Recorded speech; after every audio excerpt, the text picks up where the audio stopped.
Now I want to make this recipe super easy, but I also want it to have some flavors. So the first thing that we want to do is start with our sauce. Enchilada sauce is going to be the most important thing that you need for this recipe. So let's show you how to make it. Into a saucepan, we're going to add some tomato sauce with no sugar, no oils, just pure tomato sauce. I'm going to clean out my can with a little bit of water, and we're going to add that to a pan. So we have tomato sauce in here, and now we're going to add some chilies. And all I'm going to do is remove the stem. These are guajillos, so they're not spicy at all. So you can just add that in. I like the smokiness anyways. And then I have here a Chile ancho, which I'm going to do the same. And Chile de Arbol. We're going to add that in. And we're going to bring this tomato sauce to a boil. The next thing we want to do is decide on a filling that we want to use. I've decided already, and I'm going to be using beans and corn. So here I have some great northern beans, and I'm going to add them to a pan. I also have a few Chile de Árboles and some oil-free mashed beans, which are really hard to get, so you might want to make your own or buy whichever ones you can get. I got these from Grocery Outlet, and I know Grocery Outlet doesn't always have the ingredients. They end up running out really quickly.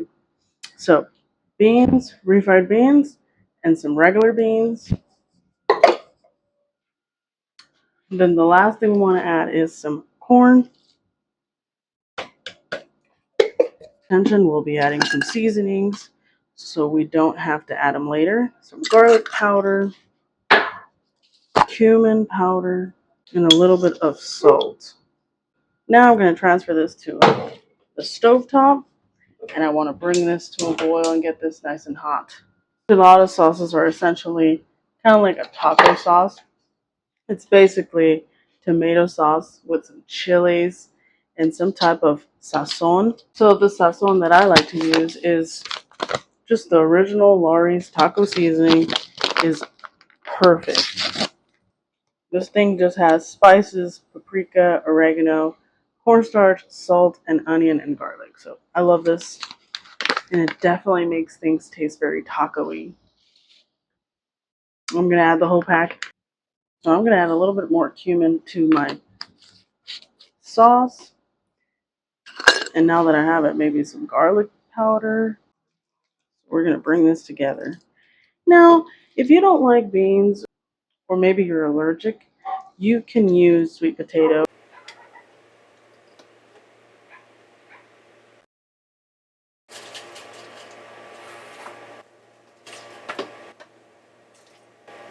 Alright, so essentially this is like a casserole. So instead of rolling up the tortillas, we're going to skip all that tradition, and we're going to improve that by making it into a casserole. This is awesome for meal prep when you've got to work and you want just something hearty and delicious, and you can eat it with some broccoli.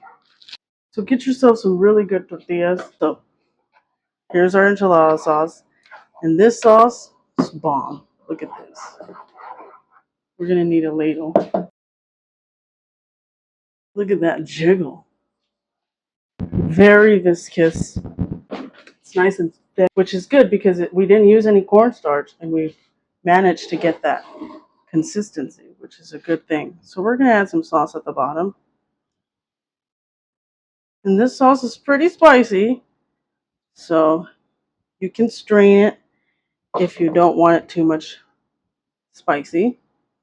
I'm okay with it. I am pretty spiceaholic.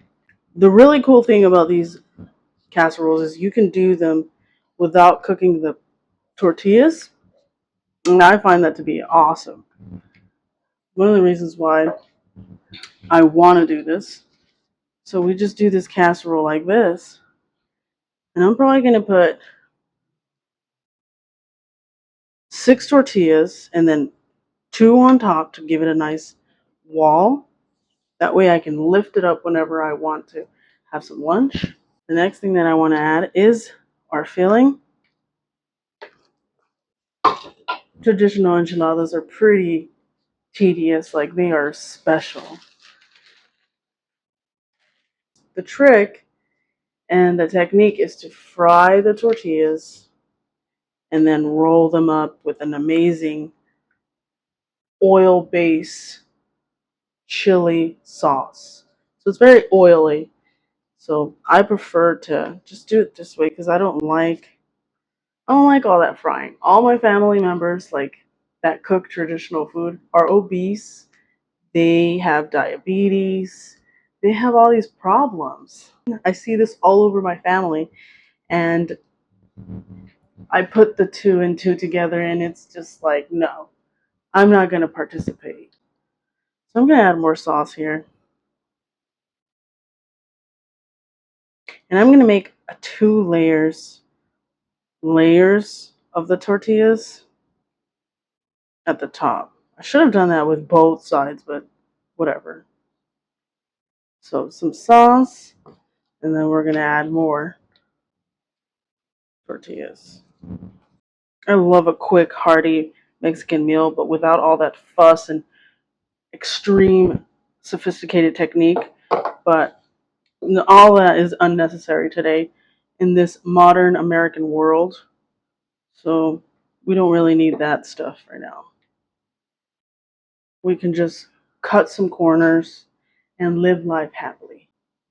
I'm going to add this to the oven at 400 degrees for about 15 minutes. A bite of it already last night, but look at how beautiful and precious it looks. This delicious enchilada casserole is so amazing, and it'll last you about 7 days. And as you can see, I'm going to be siding it with some lentils and some rice. And I'm just going to add it on top for more sauciness.